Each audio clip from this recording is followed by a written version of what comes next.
തിരുവചന സന്ദേശങ്ങൾ ശ്രവിക്കുന്നതിനായി ഭാഗ്യവചനധാര ഇന്ന് തന്നെ സബ്സ്ക്രൈബ് ചെയ്യുക. ദൈവം നിങ്ങളെ അനുഗ്രഹിക്കട്ടെ. ദൈവത്തിൻ്റെ തിരുനാമത്തിന് മഹത്വമുണ്ടായിരിക്കട്ടെ.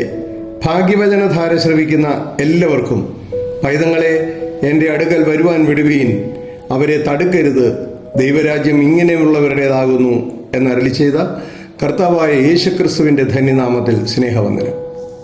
മക്കൾ അവർ കുടുംബത്തിൻ്റെ അനുഗ്രഹമാണ്. അവർ സഭയ്ക്കും സമൂഹത്തിനും അനുഗ്രഹമാണ്. മക്കൾ ഇല്ലാത്തവർക്ക് വേണ്ടി മാതാപിതാക്കളും അനേകരും പ്രാർത്ഥിക്കുന്നത് നമുക്കറിയാം. ദൈവം പ്രാർത്ഥന കേട്ട് അനേകർക്ക് മക്കളെ നൽകിയ അനുഭവങ്ങളും നമ്മുടെ അറിവിലും വേദപുസ്തകത്തിലും ധാരാളമായി ഉണ്ട്. സങ്കീർത്തനങ്ങൾ 127:3 പറയുന്നു, മക്കൾ യഹോവ നൽകുന്ന അവകാശവും ഉദരഫലം അവൻ തരുന്ന പ്രതിഫലവും തന്നെ. മനുഷ്യമക്കൾ ദൈവമക്കളാകുന്നത് എങ്ങനെയെന്നും ദൈവരാജ്യത്തിന് യോഗ്യത ലഭിക്കുന്നത് എങ്ങനെയെന്നും നോക്കാം. വിശുദ്ധ യോഹന്നാന്റെ സുവിശേഷം 1-12 പറയുന്നു, അവനെ കൈക്കൊണ്ട് അവൻ്റെ നാമത്തിൽ വിശ്വസിക്കുന്ന ഏവർക്കും ദൈവമക്കളാകുവാൻ അവൻ അധികാരം കൊടുത്തു. ഇത് ദൈവരാജ്യത്തിൽ പ്രവേശിക്കുന്നതിനുള്ള അധികാരമാണ്.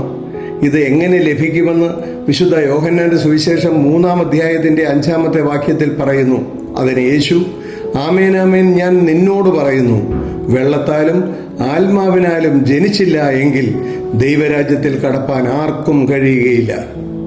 പിതാവിൻ്റെ സ്വത്തിന് മക്കൾക്കാണ് അവകാശം എന്ന് കൊരിന്ത്യർക്ക് എഴുതിയ 2 ലേഖനം 12:14 പറയുന്നു. നിങ്ങൾക്കുള്ളതിനെ അല്ല, നിങ്ങളെ തന്നെ ഞാൻ അന്വേഷിക്കുന്നു. മക്കൾ അമ്മയപ്പന്മാർക്കല്ല, അമ്മയപ്പന്മാർ മക്കൾക്കായിട്ടല്ലോ ചരദിക്കേണ്ടത്. ചരദിക്കുക എന്ന് പറഞ്ഞാൽ കരുതി വയ്ക്കുക എന്നാണ് അർത്ഥം. മാതാപിതാക്കളുടെ സ്വത്തിന് മക്കളാണ് അവകാശികൾ എന്നാണ് വചനത്തിലൂടെ നാം മനസ്സിലാക്കുന്നത്. റോമർക്ക് എഴുതിയ ലേഖനം 8:17 പറയുന്നു, നാം മക്കളെങ്കിലോ അവകാശികളും ആകുന്നു, ദൈവത്തിൻ്റെ അവകാശികളും ക്രിസ്തുവിന് കൂട്ടവകാശികളും തന്നെ. നാം അവനോടുകൂടെ തേജസ്കരിക്കപ്പെടേണ്ടതിന് അവനോടുകൂടെ കഷ്ടമനുഭവിച്ചാലത്രേ. ദൈവമക്കൾ ദൈവത്തിനും ദൈവരാജ്യത്തിനും അവകാശികളാണെന്ന് പറയുന്നു.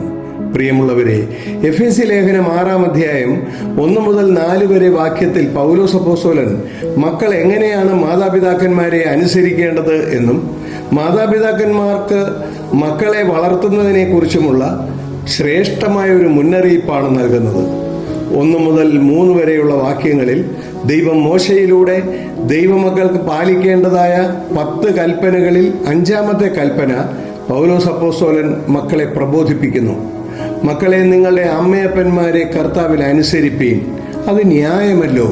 നിങ്ങൾക്ക് നന്മയുണ്ടാകുവാനും ഭൂമിയിൽ ദീർഘായുസോടുകൂടി ഇരിപ്പാനും നിന്റെ അപ്പനെയും അമ്മയെയും ബഹുമാനിക്കുക എന്നത് വാഗ്ദത്തത്തോടു കൂടിയ ആദ്യ കൽപ്പനയാകുന്നു എന്ന് പറഞ്ഞു. തുടർന്ന് നിങ്ങളുടെ മക്കളെ കോപിപ്പിക്കാതെ കർത്താവിൻ്റെ ബാലശിക്ഷയിലും പദ്യോപദേശത്തിലും പോറ്റി വളർത്തണം എന്ന് പിതാക്കന്മാർക്ക് നിർദ്ദേശം നൽകുന്നു.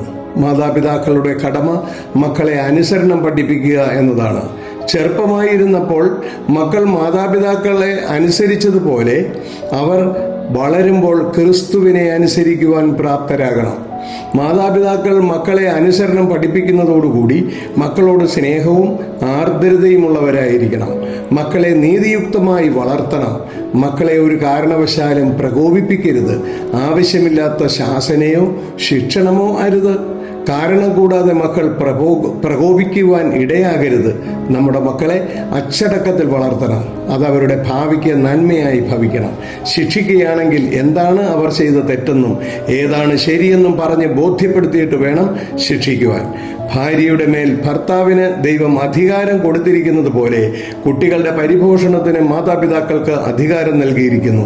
1 തീമോഥെയോസ് 3:4 പറയുന്നു, ദ്രവ്യാഗ്രഹമില്ലാത്തവനും സ്വന്തം കുടുംബത്തെ നന്നായി ഭരിക്കുവാനും മക്കളെ പൂർണ്ണ ഗൗരവത്തോടെ അനുസരണത്തിൽ പാലിക്കുന്നവനും ആയിരിക്കണം.